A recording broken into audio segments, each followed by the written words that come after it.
Hey guys, welcome back to Vic Ferrari's Garage. So tonight we're taking our MAF sensor, M-A-F. We're taking the temperature sensor wire off. We're going to pull it back through the harness, which I've actually already done. Pull it out right here and push it back into the MAP sensor. Okay? Now the MAP sensor had 3 wires. Came from the incoming side of the air intake manifold, and I do not want that because that will read the outside air temperature. The compressed temperature is going to be way above that, and that's going to throw off my timing, my fuel map, everything.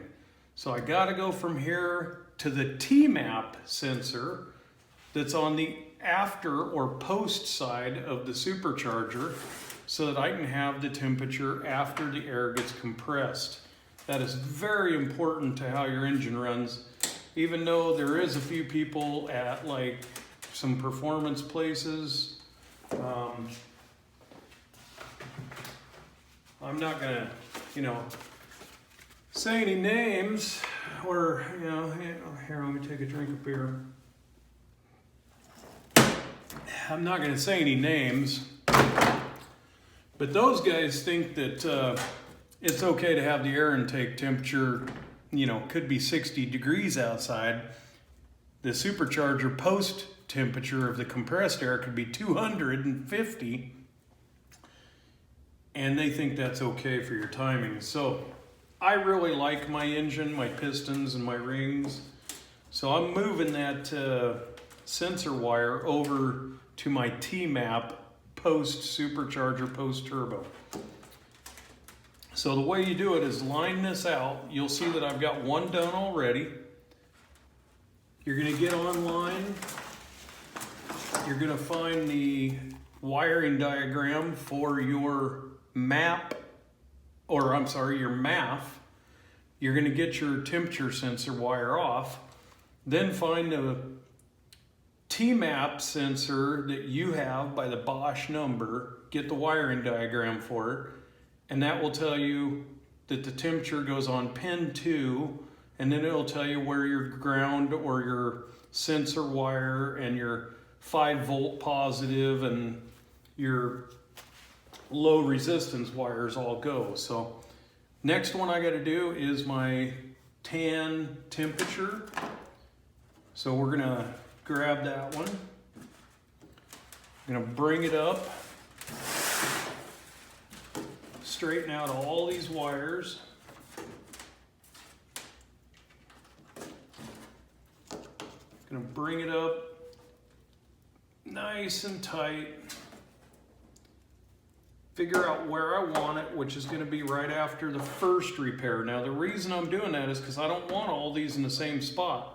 It'll get bulky and fat, and then I won't be able to get this sheathing back over it. It'll look like an anaconda that swallowed a human. So I'm going to go pin 2,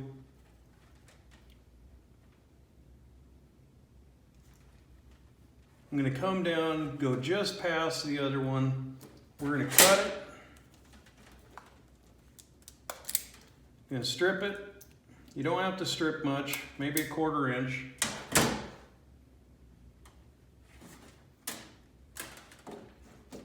Now I'm going to straighten out the wires, get them nice and snuggy tight.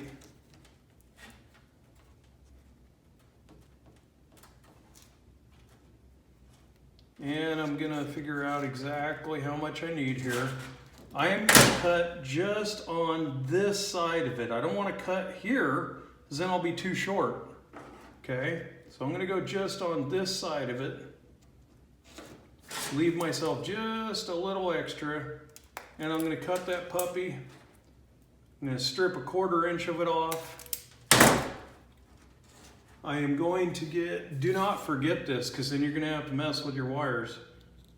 I'm going to get a shrink sleeve that has been tested already on a spare wire to make sure it shrinks tight enough. Okay.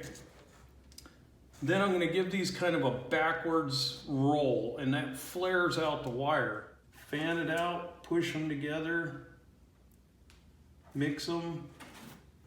Here's the way I do it. I grab one end and I twist the other tiny little end, and then I hold it and I twist this side, and I get that nice twist like that.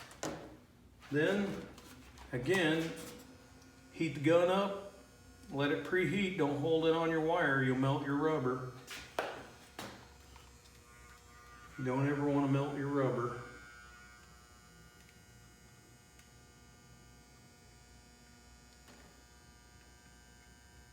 Whenever you melt your rubber, it costs you a lot of money.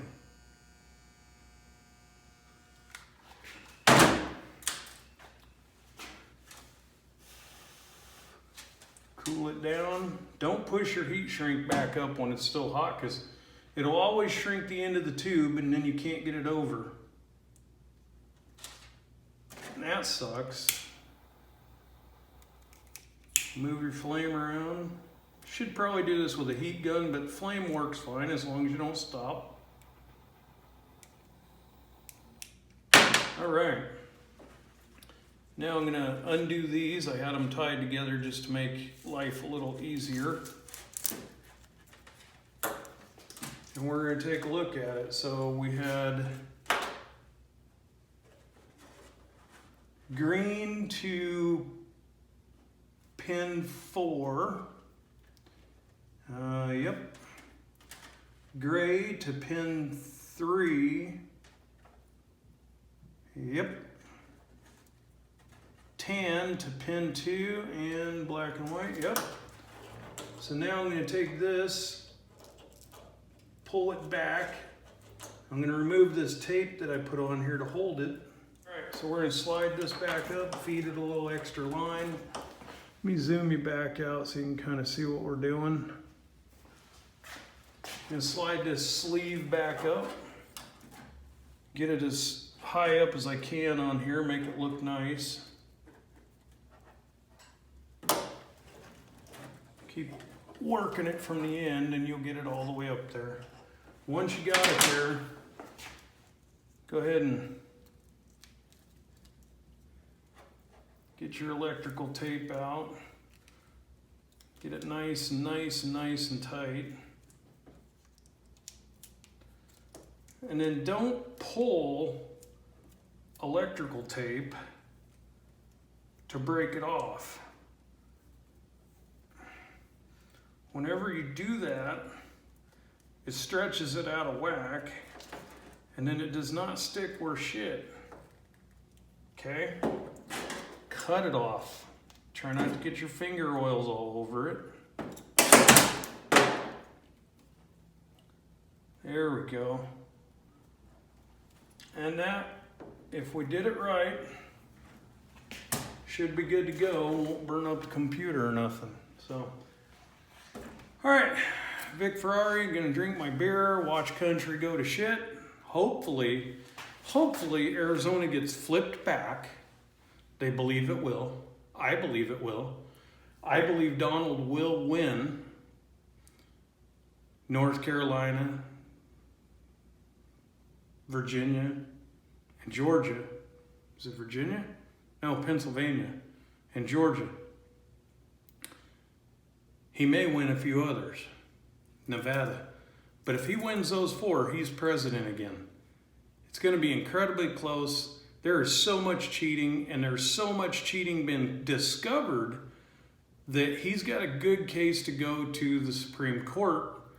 And now that Amy Barrett is on there, he probably won't lose if he brings a decent case. So I think you're going to see Donald be president again. And hopefully in the next 4 years, he can expose all these people and get this country back on track where the forefathers had it to begin with. If not, I see a civil war coming. And that's going to suck. But you know what? I'm good for it. My daughter needs a good place to grow up. And I don't want her growing up in a socialized country where she's screwed over. So if I have to die to get her a good life. Fuck it, I already got more history than future, so. Till then, I'm just gonna drink Strongbow, go sit by the fire in the backyard. You can do that in Arizona too. You can have a fire in the backyard. If we lose, I'm pretty fucking sure the socialists will take that away too. And my dune buggy and your razor and later.